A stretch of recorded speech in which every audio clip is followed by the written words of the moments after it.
నాన్న అంటే నాకు చాలా ఇష్టం. నాన్న వెంట తిరుగుతున్నప్పుడు నా కాలికి చిన్న గాయం తగిలినా కూడా పాపం తల్లడిల్లిపోయేవాడు. తన కంట్లో నలుసు పడేంతగా చాలా బాధపడేవాడు నాన్న. మరుసటి రోజే నన్ను ఆశ్చర్యానికి గురిచేయడానికి కొత్త చెప్పులు తెచ్చేవాడు నాన్న. నా ఆనందానికి హద్దులు ఉండవు. తన చేతులతో నా పాదాలకి చెప్పులు తొడిగిన రోజులు నాకు ఇప్పటికీ గుర్తున్నాయి. ఐ లవ్ యూ నాన్న.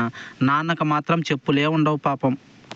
నాన్నతో పాటు కొసువు కోసే క్షణంలో నా చేతికి చిన్న గాయం తగిలిందనుకో, ఇక అంతే నాన్న.